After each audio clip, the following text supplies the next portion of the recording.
அனைவருக்கும் வணக்கம். விஜய் அவர்களை எதுக்குறேன்னு சொல்லி இந்த ஏடிஎம்கே திமுக இருக்கா பார்த்தீங்களா, இந்த திராணி இல்லாத பயில நம்ம எவ்வளோதான் கழுவி ஊத்துறதுன்னு தெரியல. தொடர்ந்து பார்த்தீங்கன்னா விஜய் எதுக்குறேன்னு சொல்லிட்டு மைக்கை பிடிச்சிக்கிட்டு கத்திக்கிட்டே இருக்காங்க.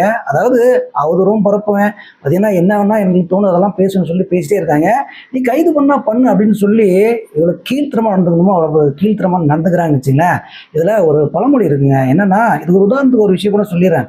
அதாவது டவுசர் பண்ணின்னு ஒருத்தர் வந்து பார்த்தீங்கன்னா நிறைய படத்தில் நடிச்சிருக்காப்புல. இப்போ இறந்துட்டார். அவர் என்ன பண்ணுவார்னா பார்த்தீங்கன்னா நாம வந்து அவர் வந்து கொஞ்சம் ஒல்லியாக இருப்பார்னு வச்சுங்களேன்.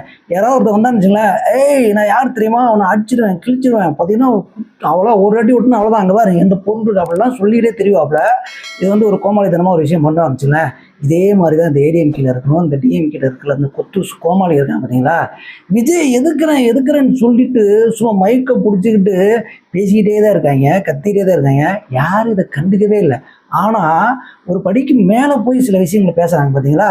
இது வந்து வேறு ரூட்டில் போயிட்டு இருக்குது. இதில் வந்து பார்த்தீங்கன்னா உதயநிதி ஸ்டாலின்லேருந்து அதுக்கப்புறம் வந்து பார்த்தீங்கன்னா இங்கே இன்னொருத்தர் நைனா நாகேந்திரன் வந்துட்டார். அவர் வந்து பார்த்தீங்கன்னா விஜய் அம்மாவை பற்றிலாம் இழுத்து பேசாருன்னு வச்சுங்களேன். இதில் ஒரு படிக்கு மேலே போய் ஆர்பி உதயகுமார் என்ன சொல்கிறாருன்னா விஜய் உசுரோடவே விடமாட்டேன் அப்படின்லாம் சொல்லியிருக்காப்புல. சவால் விடுறாங்க. சவால் விட்டுட்டு பார்த்தீங்கன்னா அப்படியே ஓடி போயிடுறாங்க. இவங்க சவாலில் எந்த அளவு இருக்குன்றதை பார்த்துருவோம். அதுக்கப்புறம் இந்த ஆர்எஸ் பாதின்ற ஒரு கொத்தூசு, அதுக்கப்புறம் இந்த காளியம்மா இருக்குது பார்த்தீங்களா, முழு அரசியல்வாதியாக மாறிடுச்சுங்க. இன்னும் நம்ம எதிர்பார்க்கவே இல்லை. அதுக்கப்புறம் சென்னையில் வந்து இந்த சொத்து வரியெல்லாம் உயர்த்திட்டாங்க அப்படின்ற ஒரு விஷயங்களும் பரவலாக பேசப்படுகிறது. இதில் இன்னொரு விஷயம் என்னன்னு பார்த்தீங்கன்னா சுதந்திரத்துக்கு திரிஷா வந்துட்டாங்க, விஜய் சொல்லாமையா வருவாங்க அப்படின்ற விஷயங்கள்லாம் சொல்கிறாங்க. இதை பற்றி தான் அந்த வீடியோவில் முழுசாக பார்க்க போகிறோம். வாங்க வீடியோக்குள்ளே போகலாம்.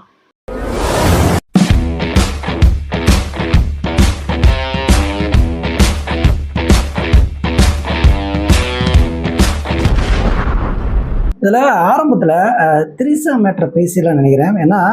ஏன்னா சுதந்திர தினத்தன்னைக்கு திரிசா வந்து விட்டார், அதாவது அந்நியார் வந்து விட்டார் அப்படின்னு சொல்லி சமூக வலைதளங்களில் பிரேக்கிங் நியூஸ் பயங்கரமாக போயிட்டு வச்சுங்களேன்.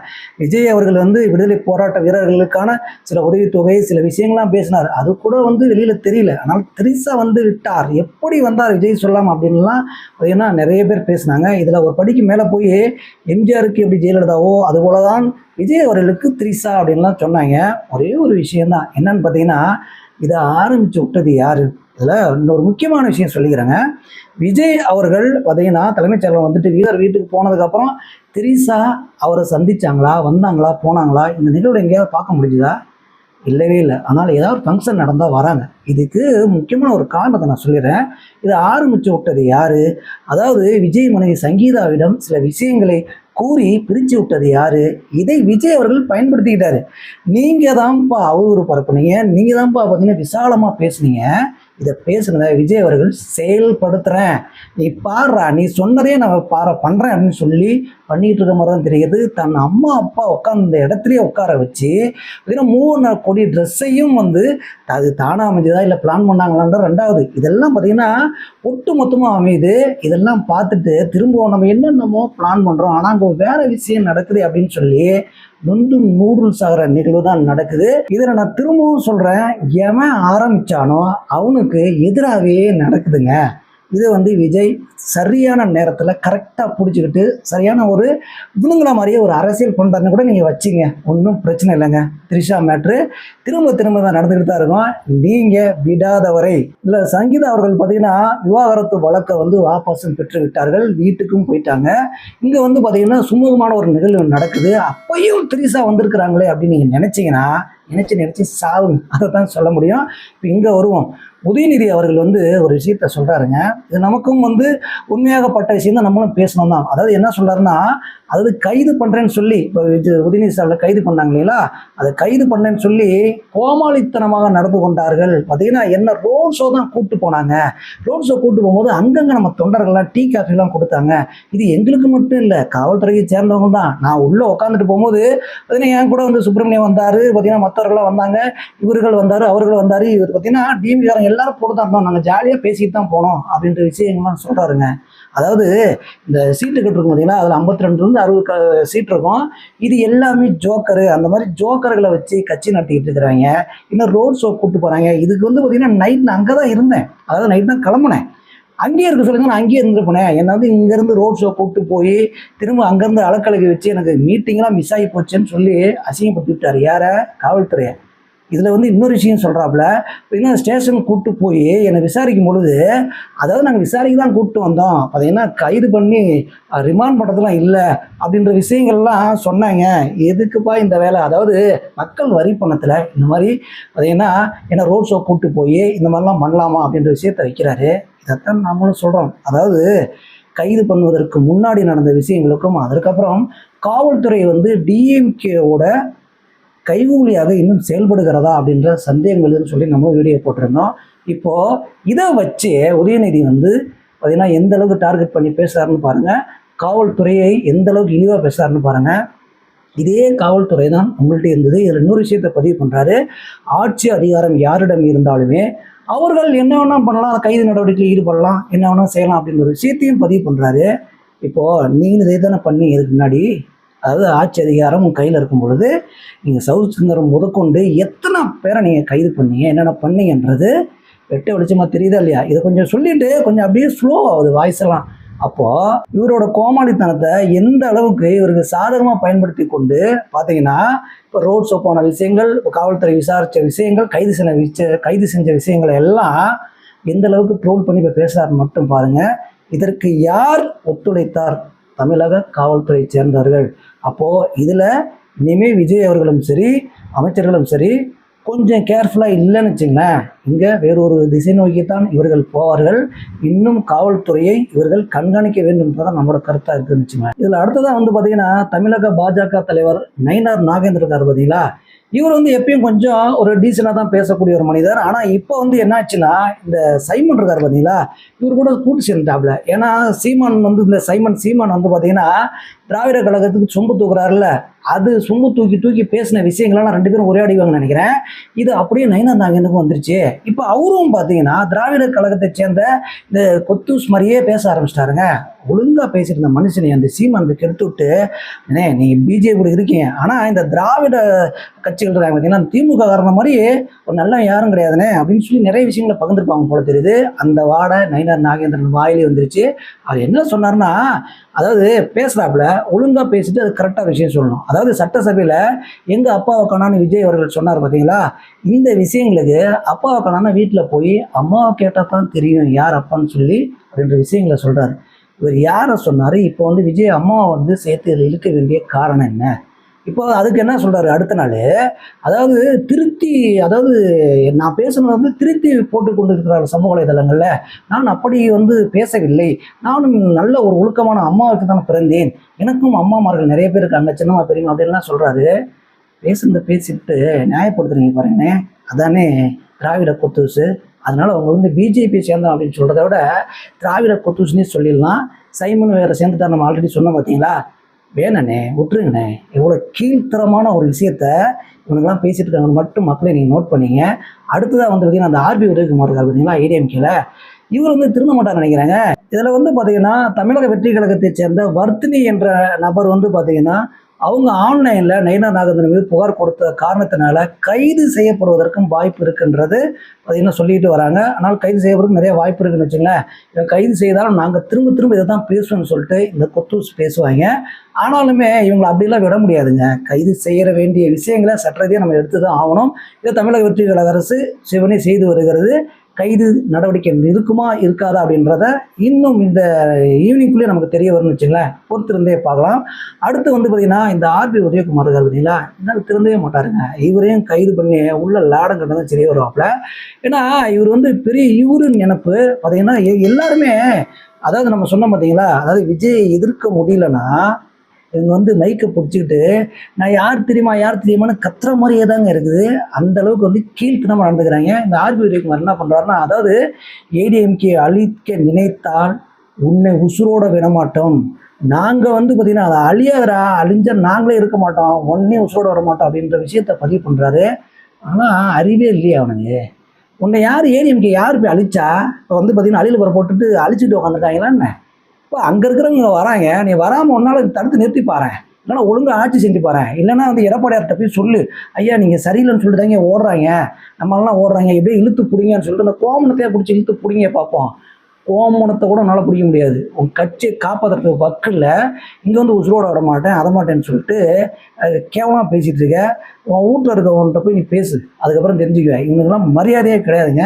இவர் வந்து பார்த்தீங்கன்னா கூடியவரில் இவரும் கைது செய்யப்படுவதற்கு வாய்ப்புகள் இருக்கிறது. அந்த அளவுக்கு பார்த்தீங்கன்னா பர்சனல் விஷயங்கள்லையும், அதாவது நான் யார் தெரியுமான்ற விஷயங்களுக்கெல்லாம் போயிட்டுருக்காரு. இவர் விரைவில் கைது செய்யப்படுவார். அதையும் நம்ம பொறுத்திருந்து பார்க்கலாம். அதுக்கப்புறம் அந்த ஆர்எஸ் பாரதி இருக்காரு தெரியுங்களா, இந்த மனுஷன் வந்து ஒன்று கேட்டுக்கிறேன், இந்த ஆர்எஸ் பாரதி அப்படின்னா யாருன்னு உங்களுக்கு தான் தெரியுமா? இப்போ தமிழக வெற்றி கழகத்தில் இருக்கிற அமைச்சர்களும் எம்எல்ஏக்களும் யாருன்னே தெரியாது. பார்த்தீங்கன்னா விஜய்க்காக தான் ஓட்டு போட்டாங்க அப்படின்னு சொல்கிறாங்க. இந்த ஆர்எஸ் பாரதிக்கு கிட்டத்தட்ட 75-80 வயசு கிட்ட இருக்கும்னு வச்சுங்களேன். இந்த ஆர்எஸ் பாரதினா யாருக்கா தெரியும் பொதுமக்களுக்கு அப்படின்னு நீங்கள் சொன்னீங்கன்னா கமெண்ட் பண்ணுங்கள். இந்த ஆர்எஸ் பாரதி யாருன்னே நிறைய பேருக்கு தெரியாது. ஆனால் இத்தனை வருட காலமாக, கிட்டத்தட்ட 35-40 வருட காலமாக டிஎம்கேல இருந்த கொத்தூசு, பெரிய கொத்தூசு. இவரும் பார்த்தீங்கன்னா இதுக்கப்புறம் இருக்கிற 2-3 அமைச்சர்கள் இருக்காங்க, முன்னாள் அமைச்சர்களும் எம்எல்ஏக்களாக இருக்காங்க. இவங்களாம் இந்த 4-5 பேர் சேர்ந்துக்கிட்டு இந்த டிஎம்கேல இருந்துக்கிட்டு தமிழ்நாட்டை சுரண்டிட்டு இவங்களாம் ஒரு காரணம். இந்த என்ன சொல்கிறாரு, சைதாப்பேட்டையில் மா சுப்பிரமணியன் போக்கடித்த இந்த மக்களுக்கெல்லாம் நல்ல சாவே வராது அப்படின்னு சொல்கிறாப்புலங்க. மா சுப்பிரமணியன் வந்து பார்த்தீங்கன்னா எவ்வளோ விஷயம் செஞ்சுருக்காரு தெரியுமா? சைதாப்பேட்டையை வந்து தலையில் மாற்றிட்டாருன்னு சொல்கிறாங்க. அங்கே ஓடுற கூவாரெலாம் வர்றதுக்கே இந்த மா சுப்பிரமணியன் தான் அங்கே காரணம். இந்த டிஎம்கே அரசு தான் காரணம். இப்போ தமிழக வெற்றி கழக அரசு வந்து பார்த்திங்கன்னா அதை வந்து பார்த்திங்கன்னா படகுலாம் கொண்டு வரேன், அங்கேயும் வந்து போக்குவரத்து நெரிசல் வந்து குறைப்பதற்காக படகுகளை விட்டு பார்த்திங்கன்னா அந்த நீரை எல்லாம் வந்து தூய்மைப்படுத்துறேன்னு சொல்லி பண்ணிட்டு இருக்காங்க. நீங்கள் தூய்மைப்படுத்துறேன்னு சொல்லி ஃபண்டெல்லாம் வாங்கி உங்கள் கல்லாக கட்டிக்கிட்டீங்களே. மா சுப்பிரமணியம் என்ன கிழிச்சாரு மிஸ்டர், அதாவது ஆர்எஸ் பாரதி அவர்களே. அதாவது மக்களை சொல்கிறதுக்கு, அதாவது அவங்க நல்ல சேவை வராதுன்னு சொல்கிறதுக்கு நீங்கள் யார்? உங்களுக்குலாம் நல்ல சாவு இல்லை, நீங்கள் முடிஞ்சு போயிட்டீங்க. அதாவது திரும்ப திரும்ப சொல்கிறேங்க, இவங்க எந்த ரூபத்தில் பேசுகிறாங்கன்னு மட்டும் பாருங்களேன், எந்த ரூட்டில் பேசுகிறாங்கன்னு பாருங்களேன். இல்லை மக்கள் ஓட்டு போடல அப்படின்னா நீ செஞ்சே செய்யலைன்றதெல்லாம் வேற. நான் தான் செய்யவே இல்லை, நீ கேவலமாக இப்பயே பேசுறிய. இவனா பேசுவாங்க அப்படியே நல்ல சேவை வராதுன்னு சொல்லுவானா? அப்போ நீங்கள் வந்து மக்களை ஏமாற்றிட்டவங்களோ நல்ல சேவை வராது நாசமாக போயிடுவீங்க அப்படின்னு சொல்லி மக்கள்லாம் சேர்ந்து மண்ணவரி விட்டாங்கன்னா என்ன பண்ணுவோம்? நீ அவங்கள போய் நீ வந்து ஆளை வச்சு, அதாவது இதுக்கு தானே நீ வந்து ரவுடி பொறிக்கணும் வச்சு தெரியுறீங்க. உங்களுக்கு நான் திருப்பி சொல்கிறேன், உங்களுக்கு நல்ல சேவை வராது, நீங்கள் அழிந்து விட்டீர்கள் அப்படின்னு எழுதி வச்சுங்க. இதில் அடுத்ததான் வந்து பார்த்தீங்கன்னா இந்த லியோனின்னு ஒருத்தருக்காரு பார்த்தீங்களா. அதாவது இப்போ ஒரு மாற்றத்தை கொண்டு வரேன்னு சொல்லி டிஎம்கே என்ன பண்ணியிருக்குன்னா, அதாவது 60 வயசுக்குள்ளே இருக்கவங்கள தான் வந்து இனிமேல் கட்சிக்குள்ளே வச்சிருக்கணும். அது எம்எல்ஏ பொறுப்பாக இருந்தாலும் சரி, அமைச்சர் பொறுப்பாக இருந்தாலும் சரி, ஜென்சிகளுக்கு இடம் கொடுக்க வேண்டும். இனிமேல் வந்து பார்த்தீங்கன்னா 60 வயசுக்கு மேலே இருக்கவங்க யாருமே இருக்க மாட்டாங்க அப்படின்னு சொல்லி ஒரு விஷயத்தை சொல்லியிருக்காங்க. ஆனால் இந்த லியோனியை உடவே மாட்டேங்கிறாங்க. அந்தால வந்து என்ன பேசுறாருன்னே தெரிலங்க. அவருக்கு வந்து மூளை குழம்பி போச்சுன்னு நினைக்கிறேன். திரும்ப திரும்ப வந்து பார்த்தீங்கன்னா ஏதோ ஒன்று பேசிக்கிட்டு யாரை பற்றியாவது, அதாவது இங்கேருந்து ஆரம்பிச்சுது, அது எது திராவிட கழகத்துலேருந்து ஆரம்பிச்சாப்புல கடந்த 30 வருஷமாகவே பார்த்தீங்கன்னா தொடர்ந்து ஒரு இழிவான கேவலமான விஷயம் தான் பேசிட்டு வராங்க. இதெல்லாம் வந்து ஜென்சிக்கலாப்பா, நீங்கள் என்னதான் தலையில் நின்னாலுமே ஜென்சிக்கல் கூட்டம் நீங்கள் நினைக்கிறீங்க பார்த்தீங்களா. இந்த செயலாளர் பார்த்தீங்கன்னா கடைக்கூடி தொண்டன் வரைக்குமே உனக்கு கூட்டம்னா ஜென்சிக்கெலாம் சேர மாட்டாங்க. நீ இந்த 60 வயசுக்கு மேலே இருக்க ஆளை வச்சுட்டு ஏதாவது ஒன்று பண்ணினா அடுத்த கட்டத்துக்கு ஏதாவது ஒன்று முயற்சி செய்யலாம். இல்லைனா ஒன்றும் நடக்காது ராஜா, உங்கள் பப்பு வேகாது, உங்கள் சோழி முடிஞ்சு போச்சு. யூனியா மாதிரி ஆளெல்லாம் நீ பேச விட்டுன்னு வச்சுங்க, இருக்கிற ஜென்சிகளை வந்து கார் விழுந்துட்டு ஓடியே போயிடுவாங்க. அதையும் நீங்கள் பார்த்துங்க. அடுத்து இந்த காளியம்மான்னு ஒன்று வந்து பார்த்தீங்கன்னா நாம் தமிழரில் அது வந்து தமிழக வெற்றி கழகத்தில் இணையும் அப்படின்னு எதிர்பார்த்துட்டு இருந்தாங்க. ஆனால் வந்து போய் ஏடிஎம்கே எப்படியாவது ஏடிஎம்கே ஜெயிச்சு நாங்கள் போயிடுச்சுங்க. போனதுக்கப்புறம் என்னென்னா மக்களுக்காக உண்மையிலுமே நாம் தமிழர் இருக்கும்போது நிறைய விஷயங்களை மக்களுக்காக பேசினாங்க, மக்களுக்காக குரல் கொடுத்தாங்க. இதில் சீமான் அவர்கள் தான் வந்து காளியம்மாள் வளர்ச்சியை பார்த்துட்டு எங்கடா நமக்கு மேலே போயிருன்னு சொல்லிட்டு ஓரம் கட்டின விஷயங்கள்லாம் நமக்கு தெரியும்னு வச்சுங்க. இது உங்களுக்கும் தெரியும். ஆனால் இப்போது காளியம்மாளை என்ன பண்ணுறதுன்னு தெரியல. ஏன்னா காளியம்மாளை வந்து வெளியே வந்துட்டுன்ற போது நம்மளாம் வந்து ரொம்ப ஃபீல் பண்ணோம். ஏன்னா நல்ல ஒரு பெண்மணி, ஒரு போராட்டக்கூடிய ஒரு போராளி. இதில் வந்து சீமான் வந்து பார்த்திங்கன்னா வளர்ச்சி தாங்க முடியாமல் துரத்தி விட்டாரே அப்படின்னு சொல்லி சைமன் மேலே பயங்கர கோபமாக இருந்தது. காளியம்மாள் மீது வந்து பார்த்திங்கன்னா இந்த மாதிரி ஒரு அரசியல் துறை தேவை அப்படின்னு நினச்சோம். ஆனால் இப்போ முழு சந்திரமுகியாக மாறின மாதிரி அரசியல்வாதியாக மாறிடுச்சுங்க. மக்களுக்கான பேசவே இல்லை. விஜயை வந்து இப்போ இந்த கோமாளிகள்லாம் சொன்னோம் பார்த்தீங்களா, திராணி இல்லாத கோமாளிகள் இதே மாதிரி பேச ஆரம்பிக்குது. எப்படி தமிழக வெற்றி கழகத்தை பற்றியும் அதுக்கப்புறம் விஜயை பற்றியுமே வேறு மாதிரி பேச ஆரம்பிக்குதுங்க. மேக்கப்லாம் பார்த்தா சும்மா வேறு மாதிரி இருக்குது. அதாவது மீனவர் பொண்ணு மாதிரியே தெரியல. முதல்ல வந்து ஒரு நார்மலான பொண்ணாக வரும், அழகாக பேசும், பொறுமையாக பேசும், மக்களுக்காக பேசும். இப்போது டிசைன் பேபி மாதிரி வந்துட்டு பார்த்திங்கன்னா நாங்கள் எப்படி தெரியுமா அப்படின்ற மாதிரி பேசுவாங்க தெரியுங்களா. அந்த மாதிரி டோனே மாறிடுச்சு. இவங்க மக்களுக்காக வந்தாங்களா? எப்படியெல்லாம் செல்வாக்கு வரும்போது மாறுறாங்கன்னு பாருங்க. பேசாம நீ அதிமுக டிஎம்கே போயிடலாம். இதுல இன்னொரு விஷயம் தாங்க நமக்கு ஒண்ணுமே புரியல. அதாவது இந்த ஏவாவேலும் செந்தில் பாலாஜியும் பார்த்தீங்கன்னா வழக்கு போயிட்டு இருக்குல்ல. இவங்களுக்கு உயர்நீதிமன்றம் என்ன பண்ணியிருக்குன்னா, அதாவது இவங்கள் மீது கடும் நடவடிக்கை கூடாது, இந்த இடைக்கால தடையை நீடிக்கிறேன்னு சொல்லியிருக்காங்க. ஒண்ணுமே புரியலங்க. அப்போ இந்த மாதிரி திரும்ப திரும்ப கடும் நடவடிக்கை கூடாதுன்னு சொல்றது காரணங்கள் நீதிமன்றம் சொன்னா நல்லா இருக்கும்.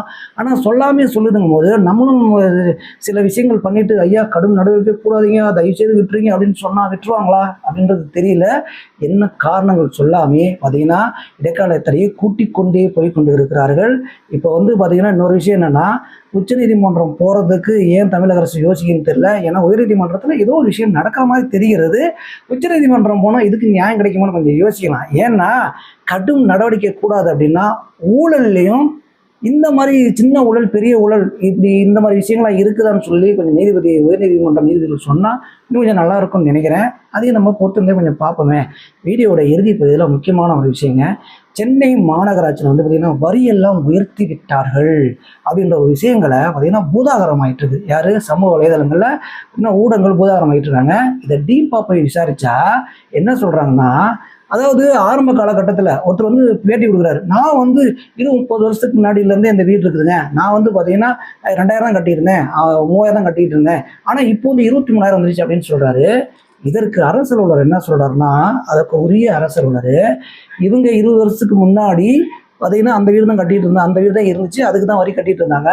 ஆனால் நாங்கள் ஜிபிஎஸ் மூலமாக ஆய்வு செய்யும் பொழுது அவர்கள் வீடை புதுப்பித்து விட்டார்கள், 2-3 மாடி கட்டியிருக்கிறாங்க. அப்போது அதற்கான வரியை நாங்கள் போட்டு தானே ஆகணும் அப்படின்னு சொல்கிறாங்க. எப்படி திசை திருப்புறாங்க பார்த்தீங்களா? ஒருத்தர் சொல்கிறாரு, அதாவது ரீல்ஸ் ஆட்சி நடத்திக்கிட்டே இருக்காங்க இவங்க, இதெல்லாம் பார்த்தீங்கன்னா சைலண்ட்டாக வரியை உயர்த்திட்டாங்க அப்படின்றாங்க. நீ சைலண்ட்டாக பார்த்தீங்கன்னா பக்கத்தில் ஒரு கீப் வச்சுக்கிற மாதிரி ஒரு வீட்டை நீ கட்டிவிட்டு நீ யோக்கிய மாதிரி இங்கே ரீல்ஸ் ஆச்சு அந்த ஆச்சுன்னு பேசுனா சும்மா இருப்பாங்களா?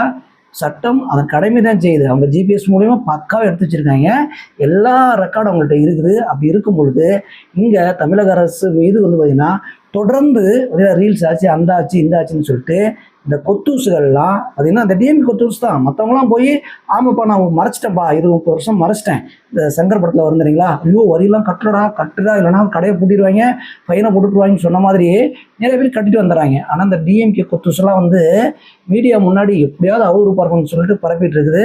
மக்களை நீங்கள் பார்த்துக்குங்க. எல்லாமே இவங்க பண்ண திருட்டுத்தனமெல்லாம் இப்போ வெளியே வந்துட்டு இருக்கு பார்த்தீங்களா? இதுக்கு முன்னாடி ஆட்சியில் அதை பண்ணியிருந்துருக்கலாம்ல, பண்ணலை. ஏன் பண்ணலன்னா இவங்க கல்லா கட்டுறதுக்கே நேரம் பத்தலைன்னு வச்சுங்களேன். அப்போ எப்படி தமிழக மக்களுக்காக வேலை செய்வாங்க? வேலை செய்ய மாட்டாங்க. கொஞ்சம் நீங்கள் நோட் பண்ணிங்கன்னா நல்லாயிருக்கும் மக்களே. இந்த மாதிரி பார்த்தீங்கன்னா தமிழ்நாட்டில் இங்கே நடக்கும் அரசியல் நிகழ்வுகளை உண்மைக்கு நிகராக உங்களிடம் கொண்டு சேர்ப்பதற்கு உங்கள் விஜய் சேனலை சப்ஸ்கிரைப் செய்து ஆதரவு கொடுங்கள். நன்றி.